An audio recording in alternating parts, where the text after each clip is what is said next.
আমার ভাইয়েরা, বিশ্বনবী সাল্লাল্লাহু আলাইহি ওয়াসাল্লামের একজন সাহাবী যার নাম হচ্ছে জুলাইবিব। জুলাইবিব শব্দের অর্থ হচ্ছে বেটে, খাটো। তার আরও একটি নাম হচ্ছে তামিম। তামিম শব্দের অর্থ হচ্ছে কুচকুচে কালো। জুলাইবিব রাদিয়াল্লাহু আনহু অত্যন্ত বেটে মানুষ ছিলেন। তার শরীরটা অত্যন্ত কুচকুচে কালো ছিল। তিনি কুৎসিত চেহারার ছিলেন, অত্যন্ত গরিব মানুষ। থাকার কোনো জায়গা ছিল না। আহলে সুফায় তিনি থাকতেন। বিশ্বনবী সাল্লাল্লাহু আলাইহি ওয়াসাল্লাম তাকে অনেক বেশি ভালোবাসতেন। এমন একজন গরিব সাহাবী, যার টাকা নাই, পয়সা নাই, ধন দৌলত, গাড়ি বাড়ি কিচ্ছু নাই, এমন একজন সাহাবী। তিনি যে পোশাক পরতেন, ছিঁড়া পোশাক পরতেন, তার চুলগুলো উস্কো খুস্কো ছিল। এমন একজন গরিব সাহাবী, পানি পান করার মতো সামান্য একটা পাত্রও ছিল না। কুয়ার মধ্যে দুই হাত দিয়ে, হাতের অঞ্জলি দিয়ে তিনি পানি পান করতেন। এমন একজন সাহাবী। একদিন বিশ্বনবী সাল্লাল্লাহু আলাইহি ওয়াসাল্লাম সাহাবীদেরকে নিয়ে মসজিদ নববীর মধ্যে বসা রয়েছেন। এই সময় জুলাইবিব রাদিয়াল্লাহু আনহু বিশ্বনবী সাল্লাল্লাহু আলাইহি ওয়াসাল্লামের সামনে দিয়ে হেঁটে হেঁটে যাচ্ছেন। নবীজি সাল্লাল্লাহু আলাইহি ওয়াসাল্লাম সাহাবীদেরকে লক্ষ্য করে বললেন, আমার সাহাবীরা শোনো শোনো, তোমরা কি আমার এই সাহাবীকে চিনো নাকি? সাহাবীরা বলতেছেন, ইয়া রাসূলুল্লাহ, আমরা আপনার এই সাহাবীকে চিনি না। বিশ্বনবী সাল্লাল্লাহু আলাইহি ওয়াসাল্লাম তখন বললেন, ওগো আমার সাহাবীরা, আমার এই সাহাবী হচ্ছে জুলাইবিব। দেখেন নেতৃত্বের বৈশিষ্ট্য কেমন। নিম্নমানের একজন সাহাবী, নিম্নমানের একজন কর্মী, তাকেও বিশ্বনবী খুব ভালোভাবে চিনতেন এবং মহব্বত করতেন। সুবহানাল্লাহ। বিশ্বনবী সাল্লাল্লাহু আলাইহি ওয়াসাল্লাম সেই সাহাবীকে ডাক দিলেন, বললেন, জুলাইবিব, তুমি তো অবিবাহিত, তুমি কি বিয়ে করবা না? এই জায়গার মধ্যে অবিবাহিত যুবক আছে নাকি নাই? বিবাহ করার দরকার আছে নাকি নাই? আমার ভাইয়েরা, বিশ্বনবী সাল্লাল্লাহু আলাইহি ওয়াসাল্লাম যখন বললেন, জুলাইবিব বলতেছেন, ওগো আল্লাহর নবী, আমার ঘর নাই, বাড়ি নাই, টাকা নাই, পয়সা নাই, ধন দৌলত কিচ্ছু নাই। আমি একজন কুচকুচে কালো চেহারার অধিকারী। আমার মতো গরিব সাহাবীর কাছে দুনিয়ার কোন বাবা, কোন মা তার মেয়েকে বিয়ে দিবে? আমি এই জন্যে পরকালের অপেক্ষায় রয়েছি। পরকালে রব্বুল আলামিন জান্নাতের হুর আমাকে দান করবেন। সুবহানাল্লাহ। বিশ্বনবী সাল্লাল্লাহু আলাইহি ওয়াসাল্লাম কিছুই বললেন না। প্রথম দিন তাকে ছেড়ে দিলেন। দ্বিতীয় দিন তিনি আবার আসলেন। বিশ্বনবী বললেন, ও জুলাইবিব, তুমি কি বিয়ে করবা না? বিশ্বনবী সাল্লাল্লাহু আলাইহি ওয়াসাল্লামের প্রশ্নের জবাবে বললেন, ওগো আল্লাহর নবী, আমি পরকালের অপেক্ষায় রয়েছি। এই কথা তিনি বললেন। বিশ্বনবী কিছুই বললেন না, বিদায় করে দিলেন। এরপরে তৃতীয় দিনেও নবীজি একই প্রশ্ন করলেন, ওগো জুলাইবিব, তুমি কি বিয়ে করবা না? জুলাইবিব বলতেছেন, ওগো আল্লাহর নবী, আমি পরকালের অপেক্ষায় রয়েছি। কারণ দুনিয়ার কোনো মা, কোনো বাবা তাদের মেয়েকে আমার কাছে বিয়ে দিবে না। আমার ধন দৌলত, গাড়ি বাড়ি কিচ্ছু নাই। বিশ্বনবী তাকে ডাক দিলেন। ডেকে নিয়ে তিনি বললেন, আমার অমুক আনসারী সাহাবীর ঘরে যাও, তার কাছে গিয়ে বলো, বিশ্বনবী সাল্লাল্লাহু আলাইহি ওয়াসাল্লাম আপনাদের মেয়েকে আমার সঙ্গে বিয়ের প্রস্তাব দিয়ে পাঠিয়েছেন। সুবহানাল্লাহ। বিশ্বনবী সাল্লাল্লাহু আলাইহি ওয়াসাল্লামের প্রিয় সাহাবী জুলাইবিব, তিনি চলে গেলেন, দরজায় কড়া নাড়লেন। সেই আনসারী সাহাবী বের হয়ে আসলেন। আসার পরে তিনি বললেন, কি ব্যাপার জুলাইবিব, তুমি কেন আসছো? আমার ভাইয়েরা, মদিনার মধ্যে যতগুলো আনসারী সাহাবী ছিলেন, তাদের মধ্যে সবচাইতে সুন্দরী মেয়ে ছিল এই আনসারী সাহাবী। আর অপরদিকে জুলাইবিব কালো নাকি ফর্সা? কুচকুচে কালো, টাকা নাই, পয়সা নাই, কিচ্ছু নাই। আনসারী সাহাবী বলতেছেন, কি ব্যাপার, তুমি কেন আসলে? জুলাইবিব বলতেছেন, আল্লাহ রব্বুল আলামিনের প্রিয় হাবিব পাঠিয়েছেন, আপনাদের মেয়ের সঙ্গে আমার বিয়ের প্রস্তাব দিয়ে পাঠিয়েছেন। এই কথা শোনা মাত্র সেই আনসারী সাহাবী বলতেছেন, জুলাইবিব, তোমার ঘর নাই, বাড়ি নাই, ধন দৌলত কিচ্ছু নাই, তুমি আমার মেয়েকে বিয়ে করলে খাওয়াইবা কি? নিজেই তো থাকার জায়গা নাই, আমার মেয়েকে রাখবা কোথায়? আচ্ছা ঠিক আছে, আমার স্ত্রীর সঙ্গে একটু পরামর্শ করে আসি। স্ত্রীকেও বলা হলো। স্ত্রীও বলতেছে, না, জুলাইবিবের মতো গরিবের কাছে আমাদের মেয়েকে বিয়ে দিব না। যখন বিদায় করে দিচ্ছেন, ঘরের ভেতর থেকে তাদের মেয়ে সব কিছু শুনে ফেললো। তারপরে সে বলতেছে, ওগো মা, ওগো বাবা, তোমরা কি করে নবীজির প্রস্তাবকে ফিরিয়ে দিচ্ছ? তোমরা যদি এই বিয়েতে রাজি নাও থাকো, আমি এই বিয়েতে রাজি হয়ে গেলাম। এই কথা যখন বলল, তার বাবা বলতেছে, ওগো মা, তুমি তো ঘরের ভেতর থেকে বলতেছো ঘরের বাইরে একবার এসে দেখো ছেলেটি দেখতে শুনতে খারাপ, তার শরীরের চামড়া কুচকুচে কালো, ধন দৌলত গাড়ি বাড়ি কিচ্ছু নাই। তুমি যদি তার সঙ্গে বিয়ে বসো, থাকবা কোথায়, খাবে কি?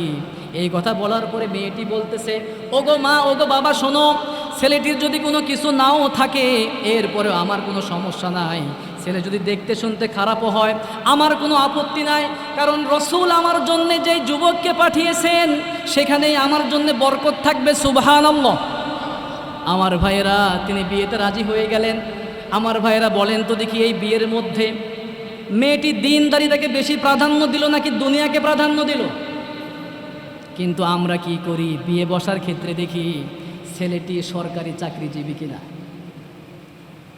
মিলতেছে? দুনিয়া দুনিয়া দুনিয়া ছাড়া আমরা কিচ্ছু না।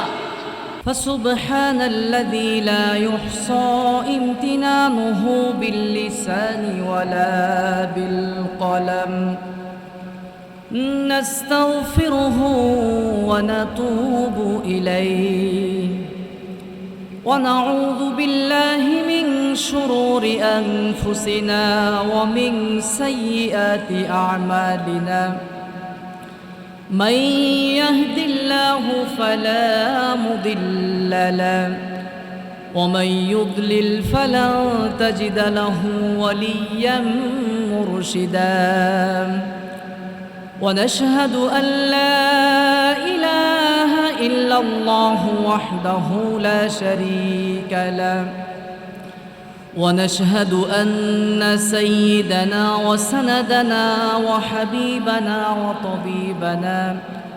وطبيب قلوبنا وحبيب ربنا محمدا عبد الله ورسوله الذي أرسله الله تعالى بالحق بشيرا ونذيرا وداعيا إلى الله بإذنه وسراجا وقمرا منيرا أما بعد فأعوذ بالله من الشيطان الرجيم بسم الله الرحمن الرحيم إن الله وملائكته يصلون على النبي يا أيها الذين آمنوا صلوا عليه وسلموا تسليما اللهم صل على محمد وعلى آل محمد كما صليت على إبراهيم وعلى آل إبراهيم إنك حميد مجيد اللهم بارك على محمد وعلى آل محمد كما باركت على إبراهيم وعلى آل إبراهيم إنك حميد مجيد الحمد لله সমস্ত প্রশংসা মহান রব্বুল আলামিনের দরবারে আদায় করছি, যে মহান মালিক আমাদের সকলকে সুস্থ রেখে দয়া এবং করুণা করে তার প্রিয় ঘর মসজিদের মধ্যে আসার বসার তৌফিক দান করেছেন। সে মহান মালিকের দরবারে তারই শেখানো ভাষা অনুযায়ী কালিমাতুশ শুকর আদায় করছি। প্রাণবন্ত আওয়াজে জবান খুলে সকলেই পড়ছি আলহামদুলিল্লাহ।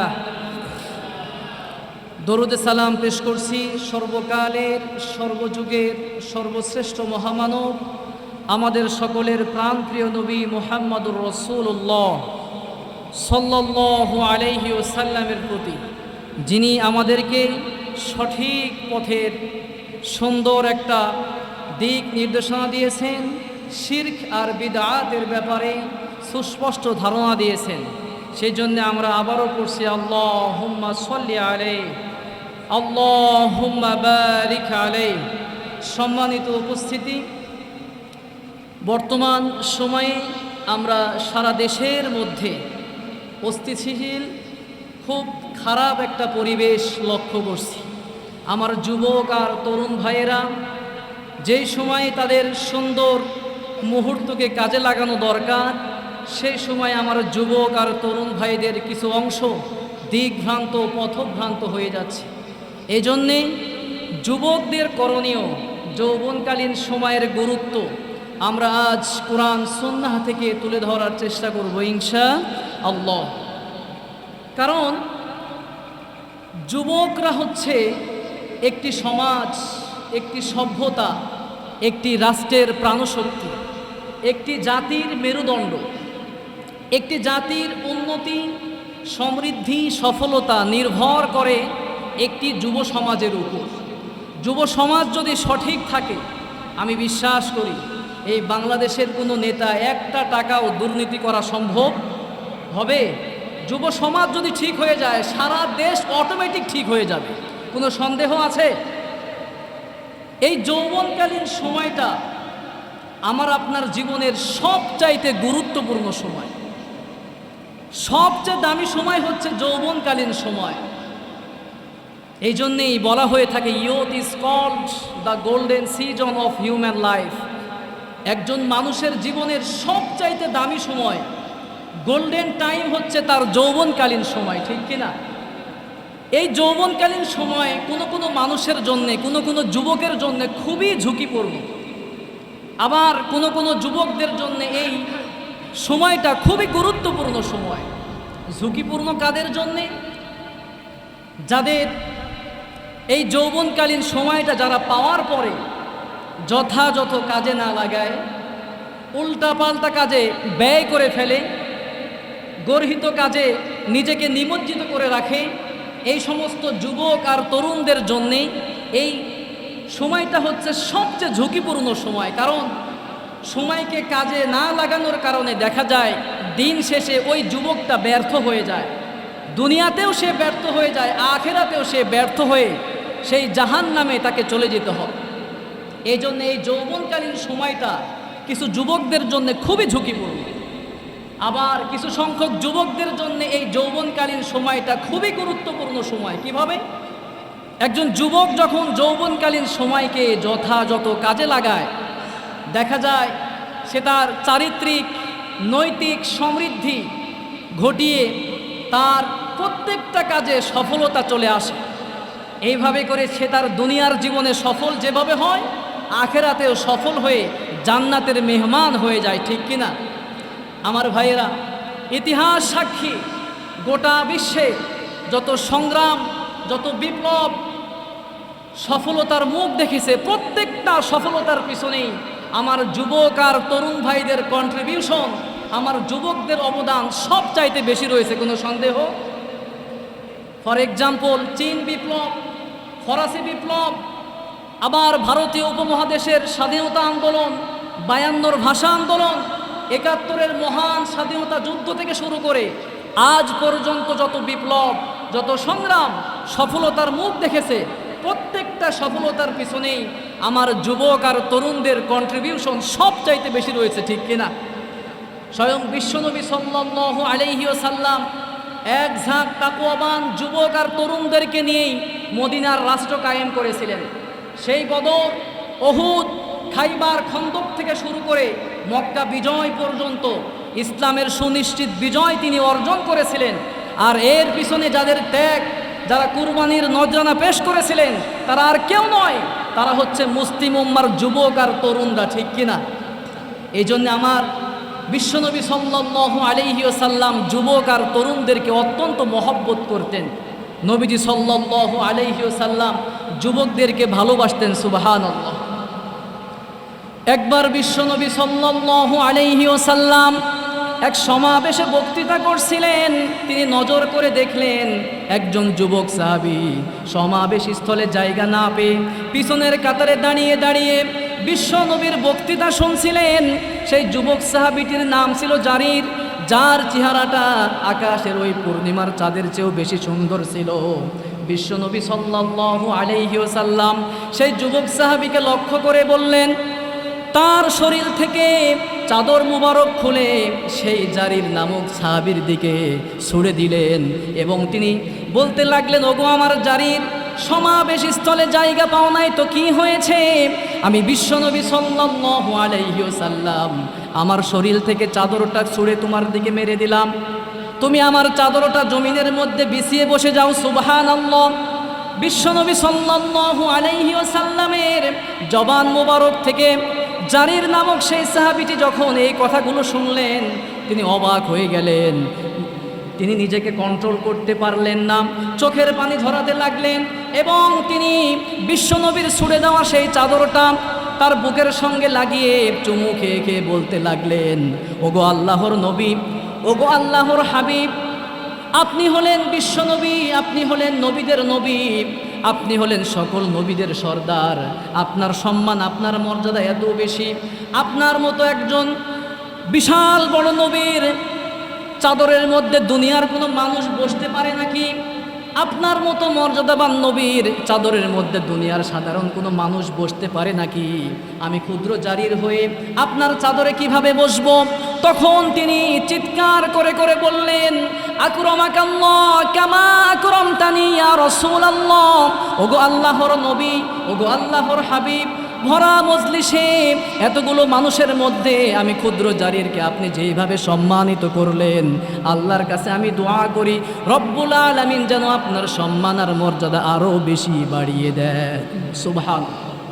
বিশ্বনবী সাল্লাল্লাহু আলাইহি ওয়াসাল্লাম যুবকদেরকে অত্যন্ত মহব্বত করতেন, যুবকদেরকে ভালোবাসতেন, কারণ যৌবনকালীন সময়টা অত্যন্ত গুরুত্বপূর্ণ সময়। যেহেতু যৌবনকালীন সময় খুব গুরুত্বপূর্ণ, এই জন্যে কাল কিয়ামতের কঠিন বিভীষিকাময় দিনে এই যৌবনকালীন সময়ের হিসাব দিতে হবে কার কাছে?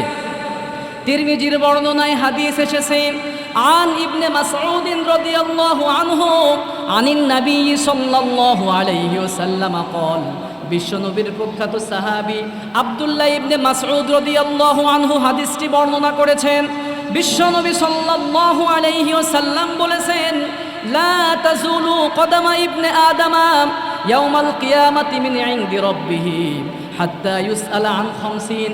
বিশ্বনবী বলেছেন, কাল কিয়ামতের কঠিন বিভীষিকাময় দিনে 5টি প্রশ্নের উত্তর না দিয়ে আল্লাহর কোনো বান্দা এক কদমও নড়াচড়া করতে পারবে না। কিয়ামতের ময়দানে 5টি প্রশ্নের উত্তর না দিয়ে আপনি এক কদমও নড়ার সুযোগ পাবেন না। প্রশ্ন শুরু হয়ে যাবে। নাম্বার 1, 1 নম্বরে প্রশ্ন করা হবে, আল্লাহ পাক বলবেন, আন উমরিহি ফিমা আফনাহু, আমার বান্দা তোমাকে আমি আল্লাহ জীবন দিয়েছিলাম, তুমি তোমার জীবন কোথায় কিভাবে কাটিয়েছো? আপনার জীবনের ব্যাপারে জবাব দিতে হবে কার কাছে?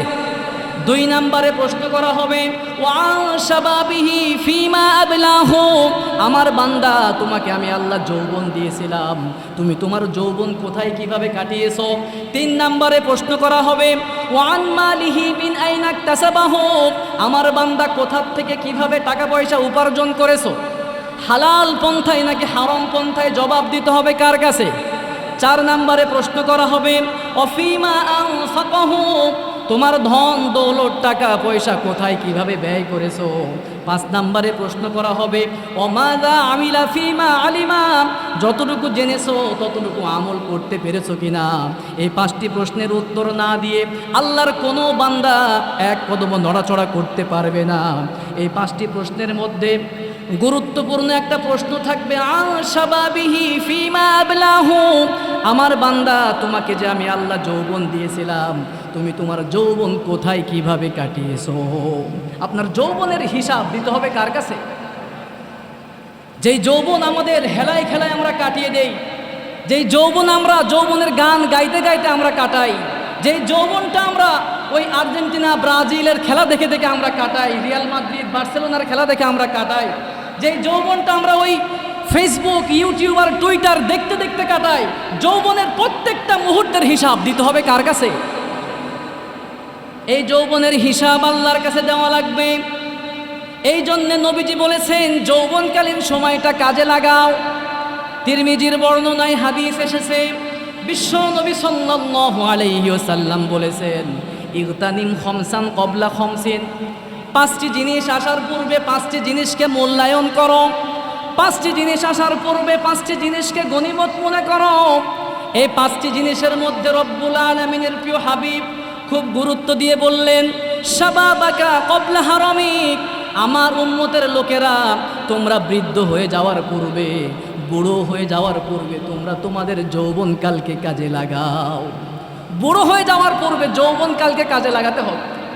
এই যে আমার সামনে অনেক মুরব্বী বাবারা বসে আছেন, আপনাদেরও যৌবনকালে একটা সময় ছিল, যৌবন ফুরিয়ে গিয়েছে।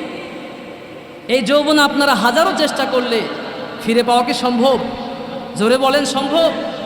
কঠিনকালেও সম্ভব নয়। আমরা যে যৌবনের উন্মাদনায় মত্ত হয়ে রয়েছি, আমাদেরও যৌবন থাকবে না, এই যৌবন ফুরিয়ে যাবে। আর নবীজি বলেছেন, যৌবন ফুরিয়ে যাওয়ার পূর্বে যৌবনকালকে কাজে লাগাও। আমার ভাইয়েরা, এই পৃথিবীর কোনো মানুষ যৌবনকালকে হারাতে চায়?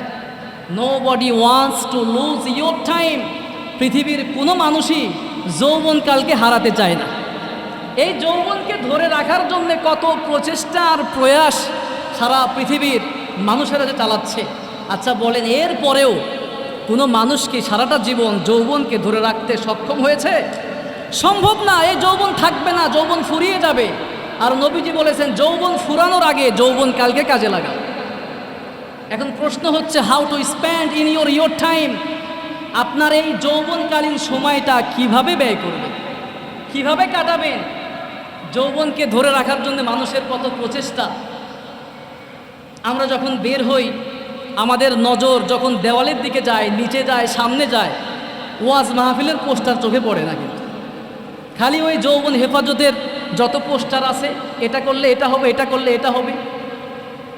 কিন্তু বলেন, এত কিছু করার পরেও যৌবনকালকে ধরে রাখা কি সম্ভব? সম্ভব না। এখন কিভাবে আপনি আপনার এই যৌবনকালকে ব্যয় করবেন, এই যৌবনকে কাজে লাগাবেন? কিভাবে আপনি আপনার যৌবনকালকে কাজে লাগাবেন?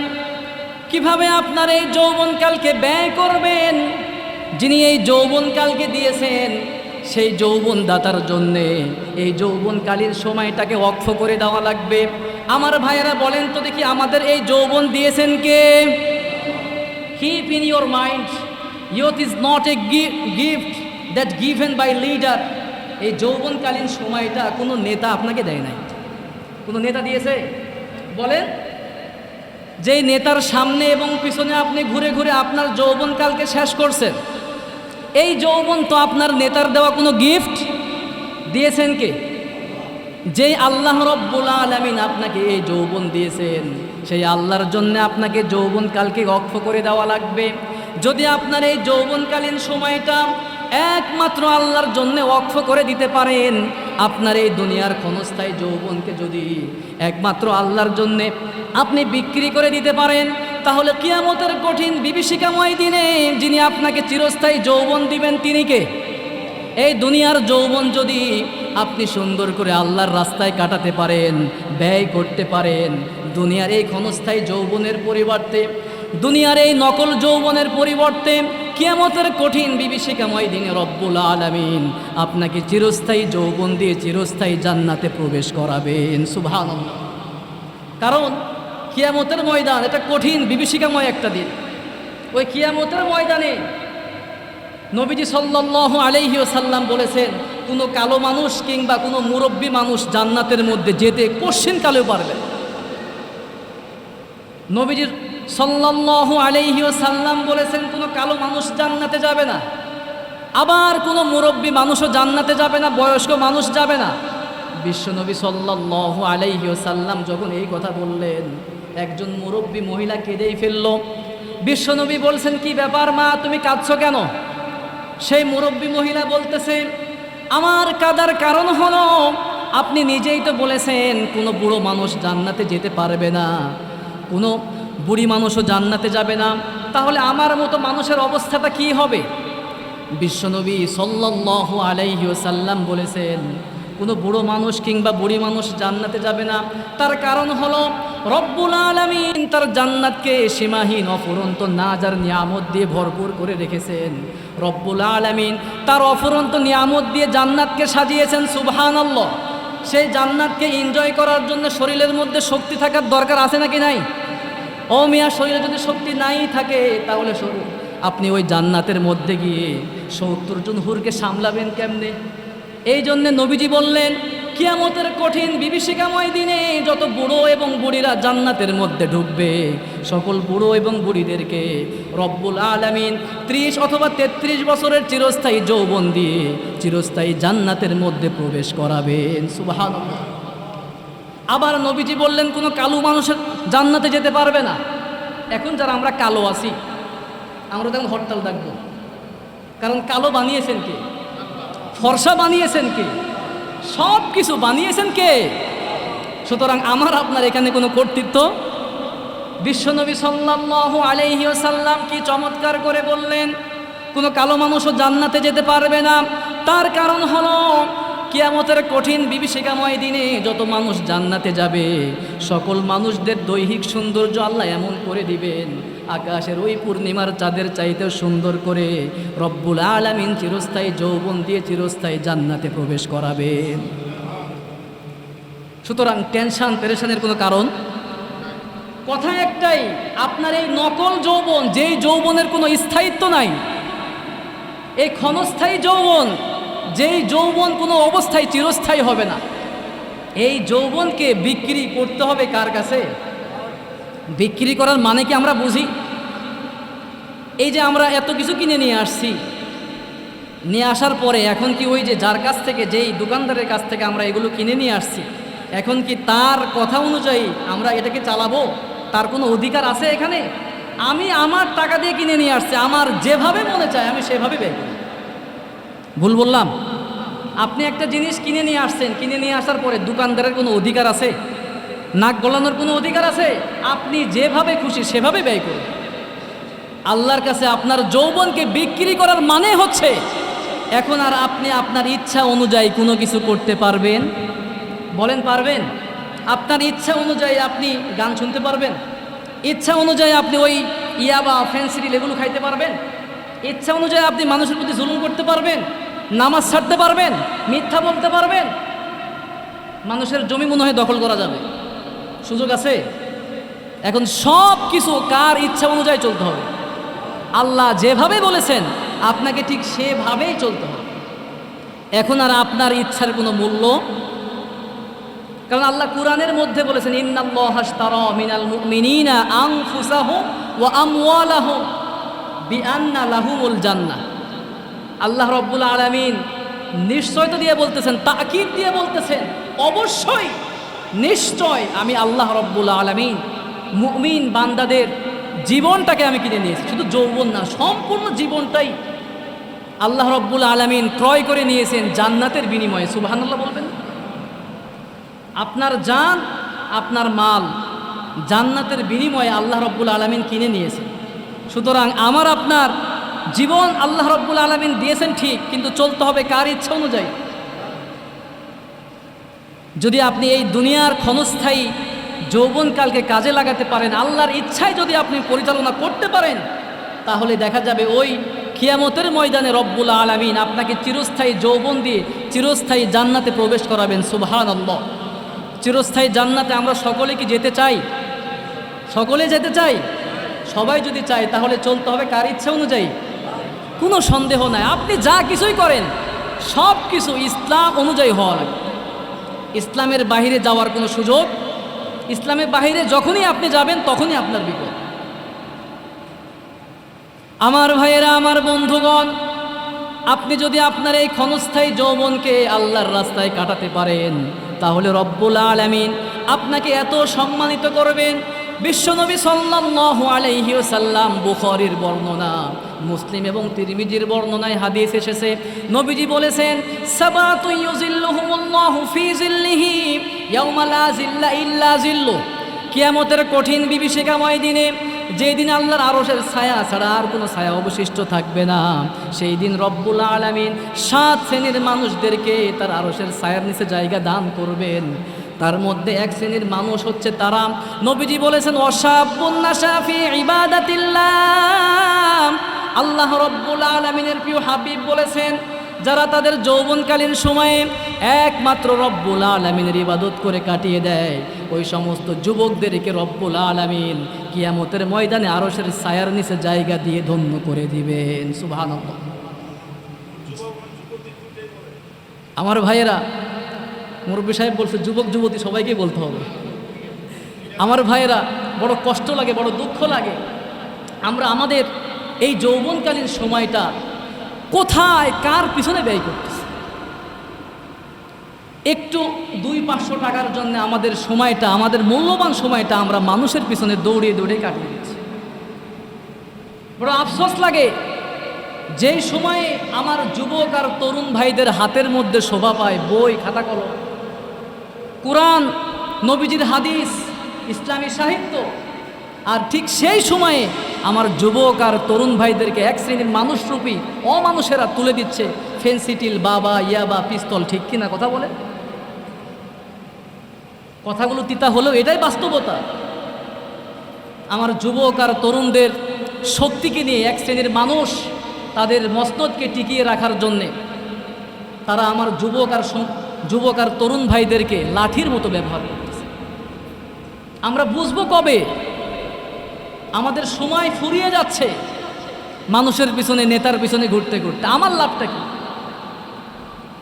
তোষামত করে করে সর্বোচ্চ আপনি একটা নেতা হতে পারবেন, কিন্তু যার পিছনে আপনি দৌড়াচ্ছেন ওই নেতা তো ইসলামকে প্র্যাকটিস করে না, ইসলামকে মানে না।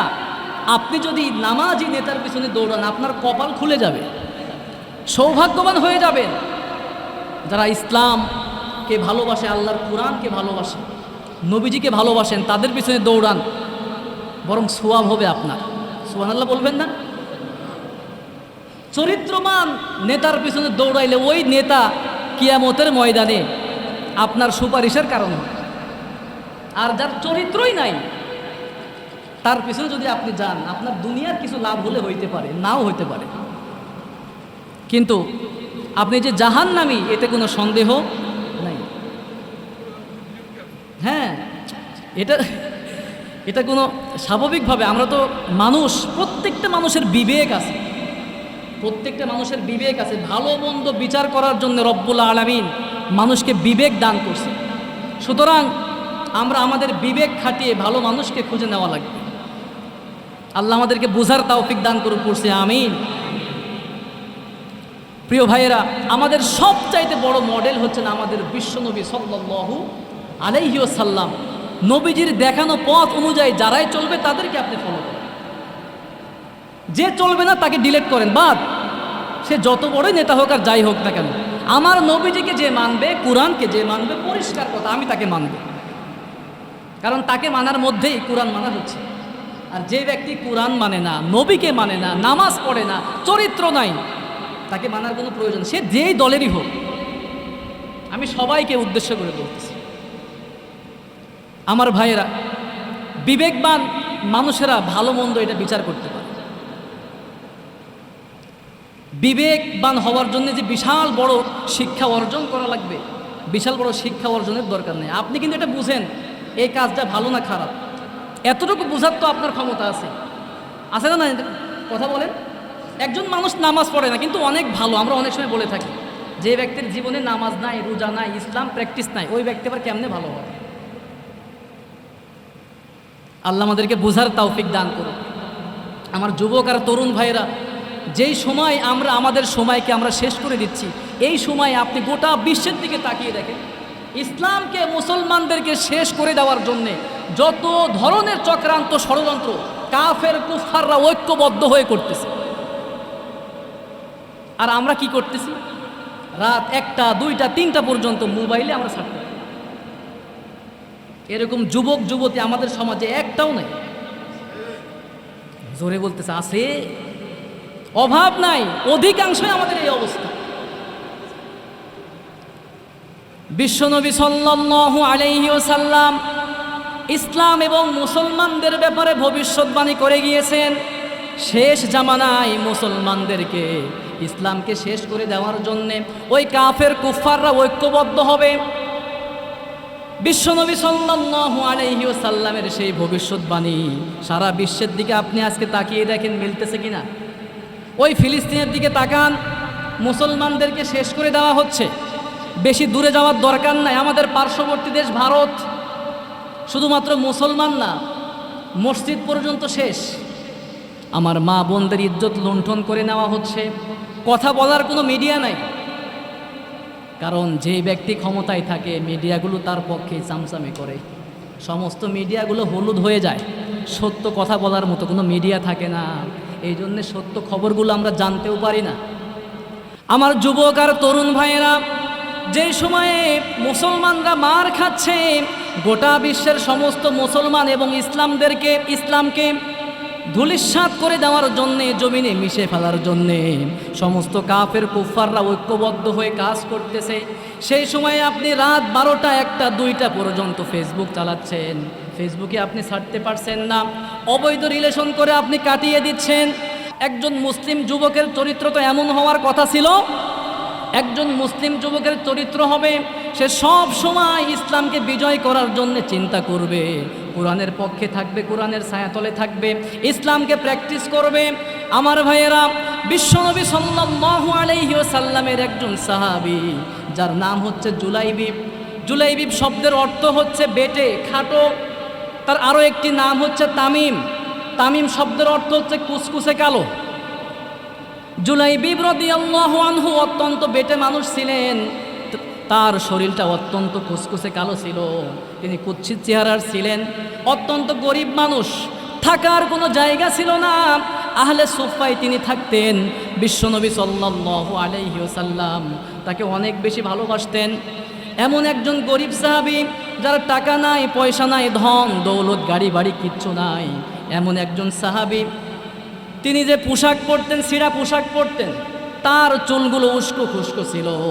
এমন একজন গরিব সাহাবী, পানি পান করার মতো সামান্য একটা পাত্রও ছিল না। কুয়ার মধ্যে 2 হাত দিয়ে, হাতের অঞ্জলি দিয়ে তিনি পানি পান করতেন। এমন একজন সাহাবী একদিন বিশ্বনবী সাল্লাল্লাহু আলাইহি ওয়াসাল্লাম সাহাবীদেরকে নিয়ে মসজিদ নববীর মধ্যে বসা রয়েছেন। এই সময় জুলাইবিব রাদিয়াল্লাহু আনহু বিশ্বনবী সাল্লাল্লাহু আলাইহি ওয়াসাল্লামের সামনে দিয়ে হেঁটে হেঁটে যাচ্ছেন। নবীজি সাল্লাল্লাহু আলাইহি ওয়াসাল্লাম সাহাবীদেরকে লক্ষ্য করে বললেন, আমার সাহাবীরা শোনো শোনো, তোমরা কি আমার এই সাহাবীকে চিনো নাকি? সাহাবীরা বলতেছেন, ইয়া রাসূলুল্লাহ, আমরা আপনার এই সাহাবীকে চিনি না। বিশ্বনবী সাল্লাল্লাহু আলাইহি ওয়াসাল্লাম তখন বললেন, ওগো আমার সাহাবীরা, আমার এই সাহাবী হচ্ছে জুলাইবিব। দেখেন নেতৃত্বের বৈশিষ্ট্য কেমন। নিম্নমানের একজন সাহাবী, নিম্নমানের একজন কর্মী, তাকেও বিশ্বনবী খুব ভালোভাবে চিনতেন এবং মহাব্বত করতেন। সুবহানাল্লাহ।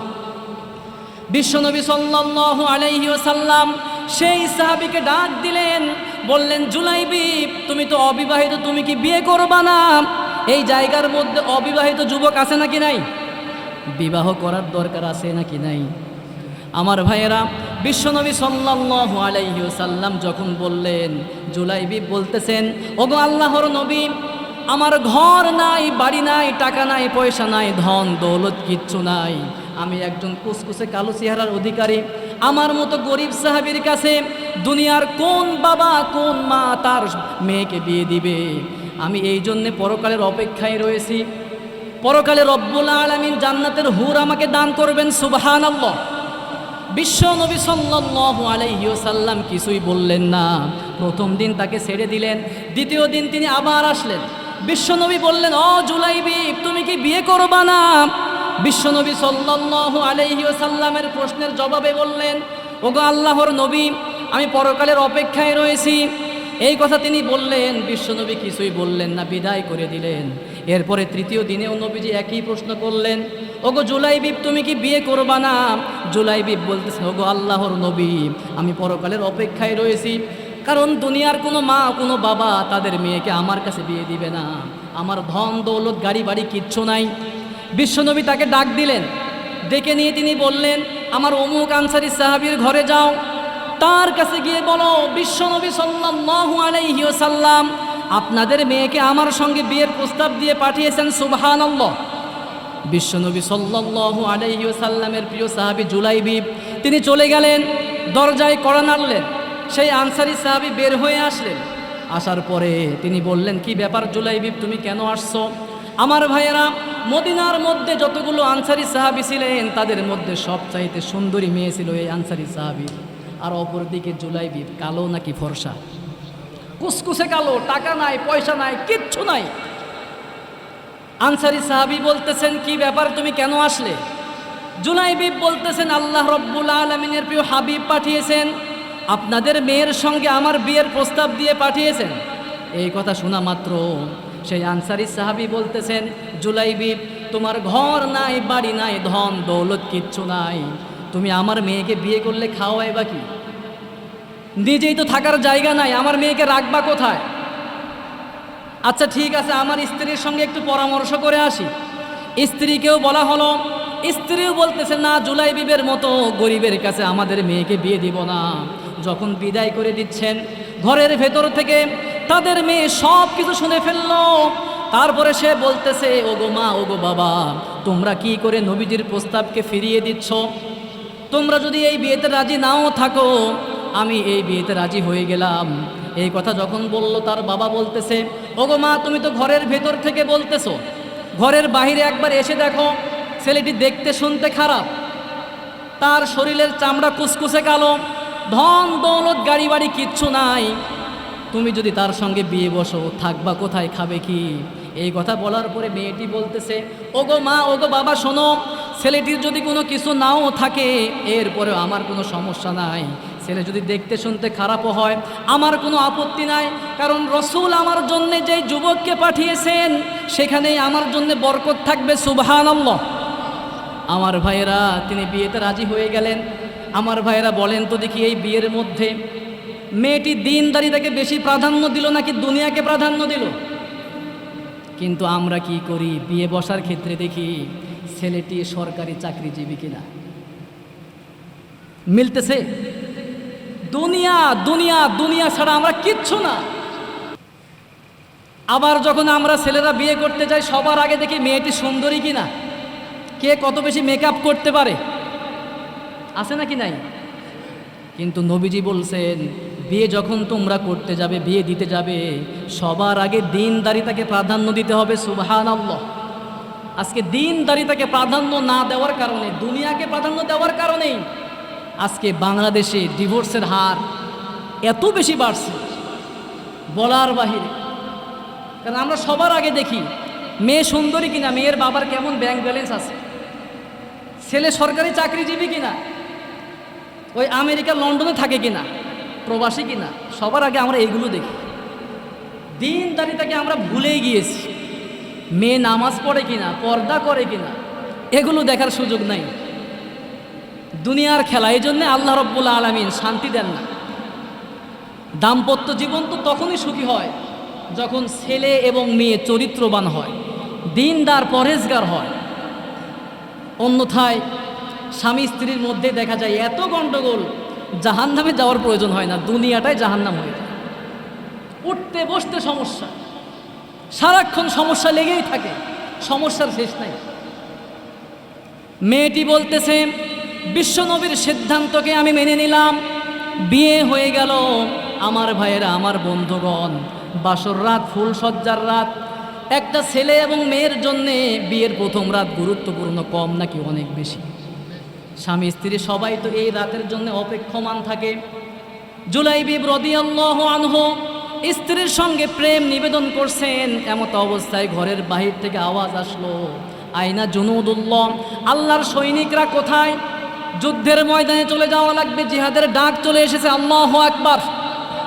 জুলাইবিব রাদিয়াল্লাহু আনহু তীরের শলা থেকে তীর যেমন ছিটকে পড়ে যায়, ঠিক তেমনইভাবে জুলাইবিব রাদিয়াল্লাহু আনহু তার স্ত্রীর কাছ থেকে নিজেকে আলাদা করে নিলেন, সুবহানাল্লাহ। তরবারি হাতে নিলেন, সামনের দিকে যাওয়া শুরু করবে। স্ত্রী বলতেছে, প্রাণের স্বামী আমার, কোথায় চলে যাচ্ছেন?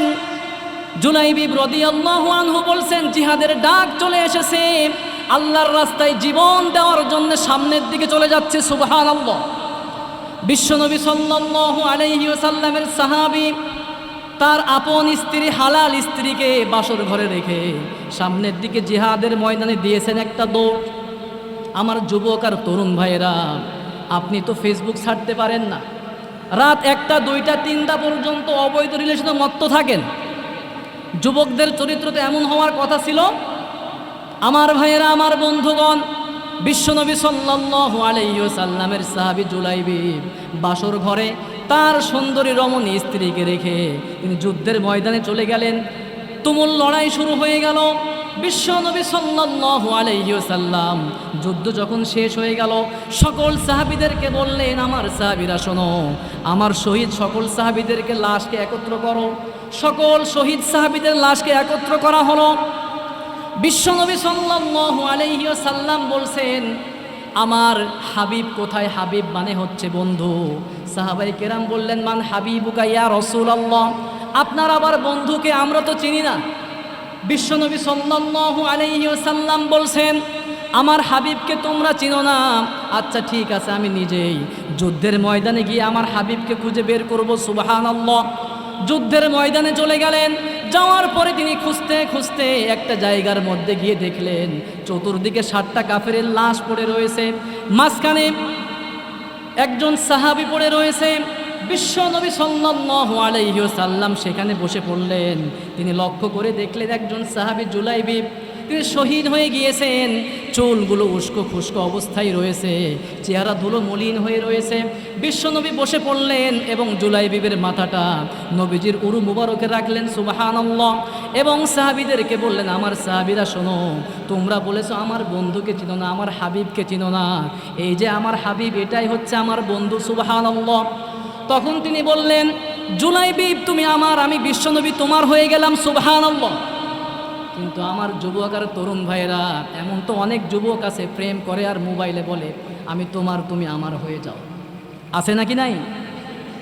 কিন্তু বলা উচিত ছিল, ওগো রব, ওগো মালিক, আমি আপনার হয়ে গেলাম, আপনি আমার হয়ে যান। সুবহানাল্লাহ। আপনার তো বলা উচিত ছিল, নবীজি আপনি আমার হয়ে যান, আমি আপনার হয়ে যাচ্ছি। সুবহানাল্লাহ। বিশ্বনবী সাল্লাল্লাহু আলাইহি ওয়াসাল্লাম কিছুক্ষণ পরে জুলাইবিবের লাশকে, তার মাথাকে বাম দিক থেকে ডান দিকে করে নিলেন।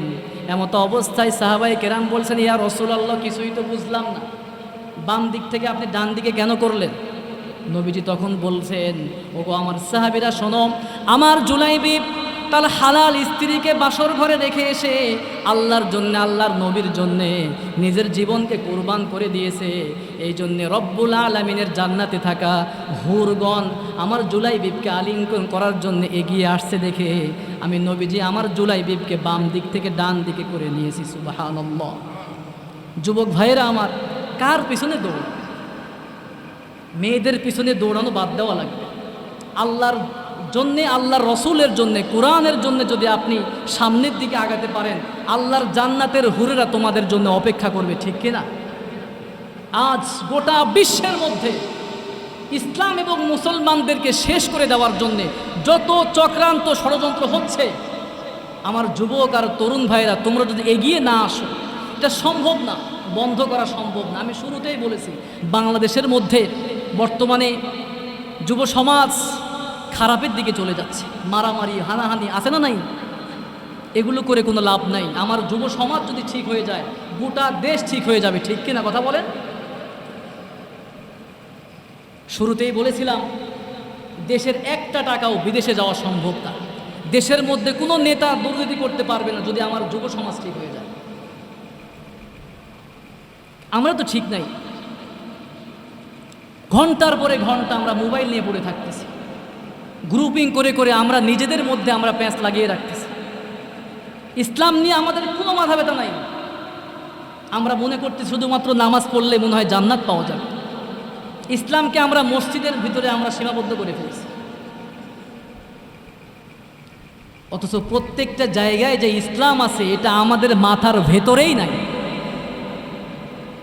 নবীজির প্রত্যেকটা সাহাবী ইসলামকে কিভাবে বিজয় করা যায়, আল্লাহর জমিনে আল্লাহর দ্বীনকে কিভাবে প্রতিষ্ঠা করা যায়, সব সময় এই চিন্তা তাদের মাথার মধ্যে ছিল। সারাক্ষণ এটা নিয়ে ভাবতেন। শুধু ভাবতেনই না, ইসলামকে বিজয় করার জন্য, তাদের জীবনকে বিসর্জন দেওয়ার জন্যে, শাহাদাতের জন্যে সব সময় নিজেদের মনের মধ্যে সেই প্রস্তুতি সবসময় নিয়ে রাখতেন, মানসিকভাবে প্রস্তুত থাকতেন। প্রয়োজনে জীবন দিব, কিন্তু ইসলামকে বিসর্জন হওয়ার জন্যে একটা সেকেন্ডের জন্য হতে দিব না। কিন্তু আমরা নিজেদের স্বার্থ ছাড়া কিচ্ছু বুঝি না। আমরা মনে করতেছি ব্যক্তি জীবনে ইসলামকে প্র্যাকটিস করলেই তো হয়, সমাজের মধ্যে ইসলামের কি দরকার। কত কথা, কত যুক্তি আমরা দাঁড় করাই ইসলামকে প্র্যাকটিসের ক্ষেত্রে। বিশ্বকাপ যখন খেলা চলে, এমনও আমার কানে আসছে, হুজুর খেলার সাথে ইসলামকে মিলায়েন না, মিলাই দিয়েন না, নাউজুবিল্লাহ বলবেন না। অনেক নামাজি আছে, অনেক নামাজি 5 ওয়াক্ত নামাজ পড়ে, এই সমস্ত মানুষদের মুখ থেকে এই কথাগুলোকে শোভা পায়। তার মানে খেলা এটা সম্পূর্ণ আলাদা একটা বিষয়। ইসলাম খেলার বিষয়ে কিচ্ছু বলে নাই, তার কথার মাধ্যমে এমন বোঝা যায়। মানুষ কতটা উদ্গ্রীব হলে, কতটা পাগল হলে ইসলামের চাইতে ওই খেলাধুলা যেগুলোর কোনো মূল্য আল্লাহর কাছে নাই, তাও খেলতেছে কারা? সব কাফের কুফার। সেগুলো নিয়ে আমরা পাগল হয়ে থাকি। ওই অমুসলিমদেরকে আব্বা ডাকতেও আমরা দ্বিধাবোধ করি না, নাউজুবিল্লাহ বলবেন না।